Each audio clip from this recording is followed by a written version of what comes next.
The news. If Angel Reese was going into the WNBA and Caitlin Clark, no one would care. She'd be like, "Oh, okay, that woman's really good on the offensive boards." I mean, that's really what she is. Did you see what just happened, Dan? Patrick utterly crushed Angel Reese's assertion that she's the reason everyone's watching the WNBA. The veteran sports pundit didn't hold back when he uncovered how Angel Reese has been living in her own fantasy world. You could be thinking Angel Reese deserves some credit for women's basketball popularity.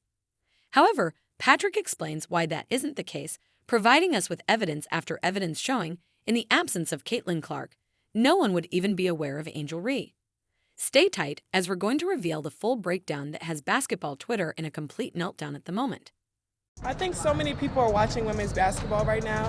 It all started from the national championship game, and I've been dealing with this for 2 years now. And understanding, negative things have probably been said about me, but honestly, I'll take that because look where women's basketball is. People are talking about women's basketball, but you never would think that we'd be talking about women's basketball. People are pulling up to games. We got celebrities coming to games, sold out arenas, just because of one single game. Did you catch what Angel Reese said last year during a media session? She made an incredibly wild claim that got everyone talking. She actually said, "The reason why we watching women's basketball is not just because of one person, it's because of me too."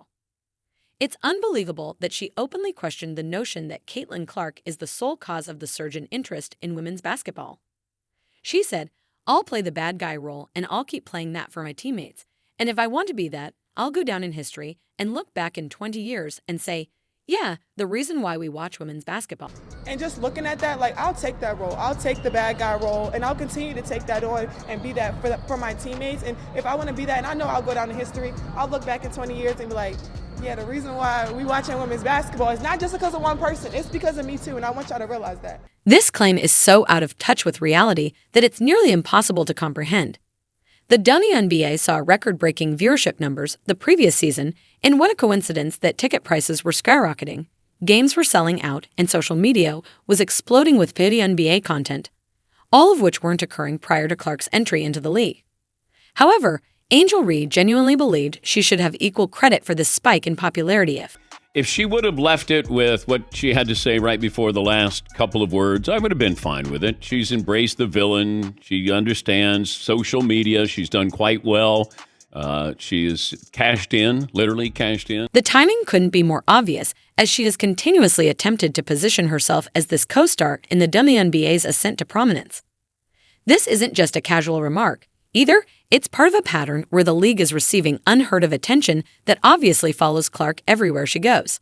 WNBA has been around a couple of decades, and people didn't notice the game. They're noticing it now. Well, that's because of Caitlin Clark, not Angel Reese. Again, Patrick wasn't having any of it. He pointed out something incredibly interesting about Reese's behavior. Instead of celebrating with her teammates after winning the national title, her first instinct was to insult Clark. That tells you everything about where her focus really is. Patrick also mentioned that while both players have substantial social media followings, it's Clark's unique playing style and charm that's actually bringing in the big endorsements and audience attention.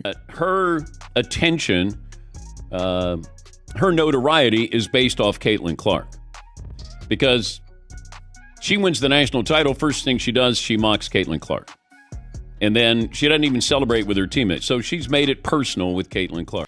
You know what Patrick said that really put this whole thing in perspective? He compared what Caitlin Clark is doing for the WNBA to what Tiger Woods did for golf and what Lionel Messi did for Major League Soccer. That's not just a casual comparison, that's putting her in the company of absolute transformative legends of their sports. People watched golf because of Tiger, right?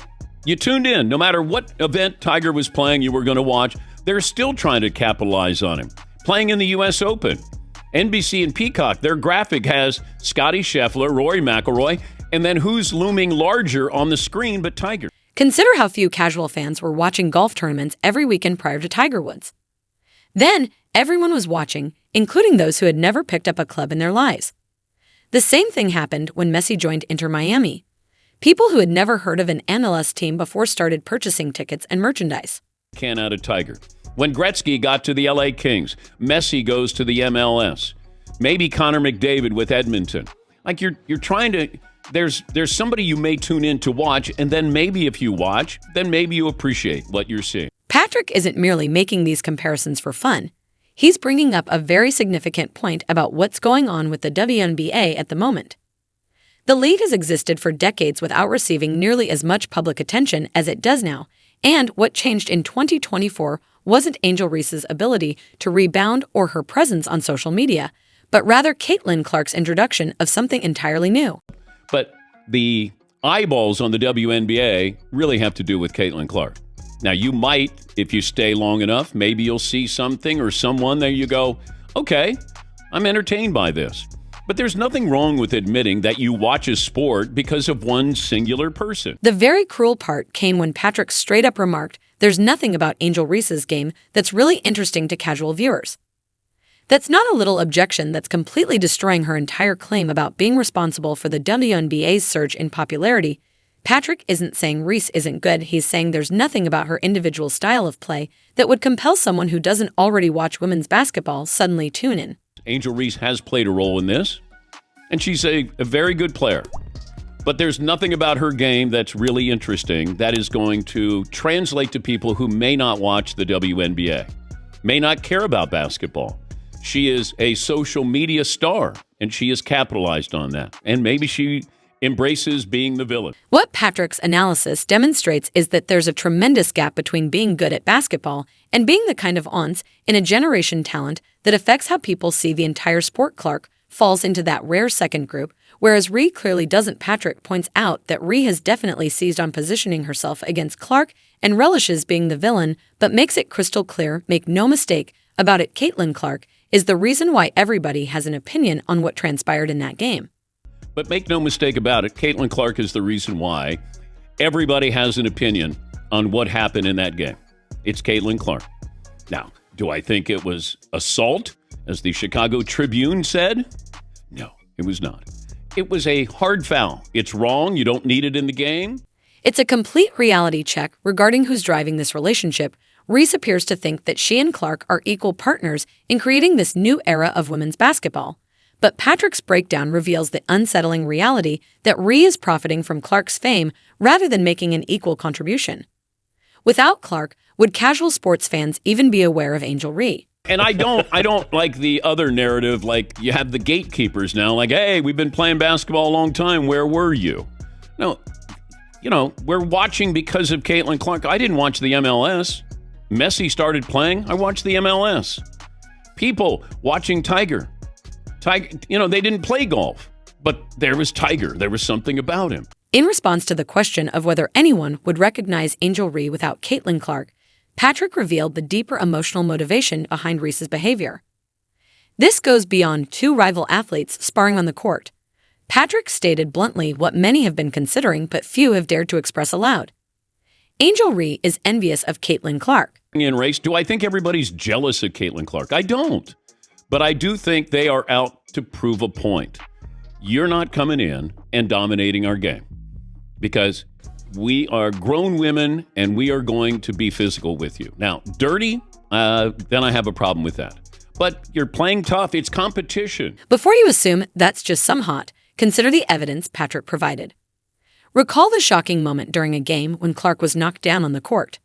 Most players would have snorted or ignored it as a sign of poor sportsmanship, but Ree actually got up and began cheering.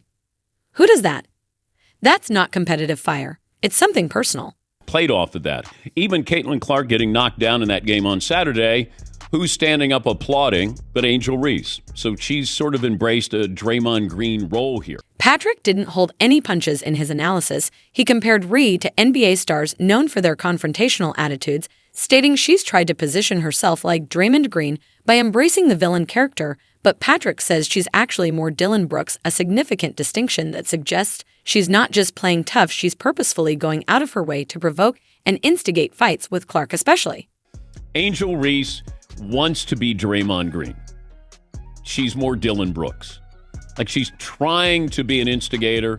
She goes out of her way to criticize Caitlin Clark. So if you factor all of this in, that's when people have opinions that aren't basketball related. What's even more intriguing about this whole situation is how Patrick dismantled Reese's business plan.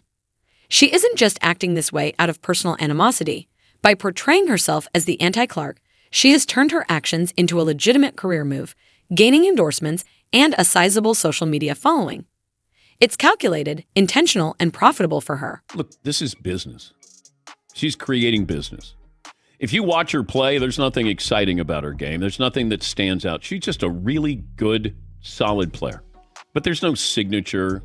There's nothing about her game where you go, oh my God, you see that? She just plays hard. But here's the point. This strategy relies entirely on Clark's presence in the image. As Patrick notes, Reese's entire persona falls apart without Caitlin Clark as her antagonist. She needs the contrast, the rivalry, and Clark to be the star so she can play the antagonist. It's a one-sided relationship in which Reese is effectively stealing Clark's fame and using it to build her own brand. But Caitlin got all of this exposure. She's getting endorsements because she's unique. It's like Steph Curry's unique. Tiger Woods' unique. Not everybody gets it just because, hey, I put in 10 years in the WNBA or the PGA Tour or the NBA. It doesn't work that way.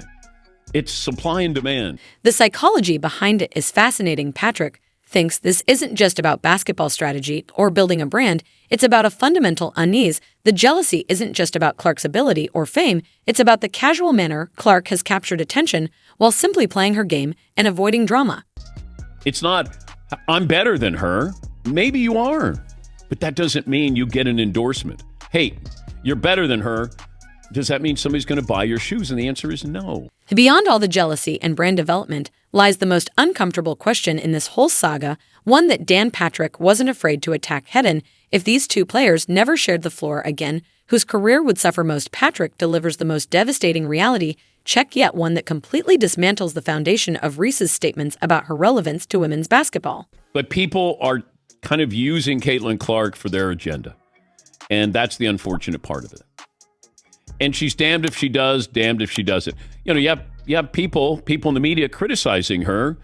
Why don't you stand up, take a stand? Let's be extremely clear about what Patrick actually said. His conclusion on this competition couldn't be more straightforward. Angel Reese needs Caitlin Clark, but Caitlin Clark clearly does not need Angel Reese. Talk about a brutal assessment. He's effectively arguing that without Clark in the picture, Reese's relevance severely shrinks.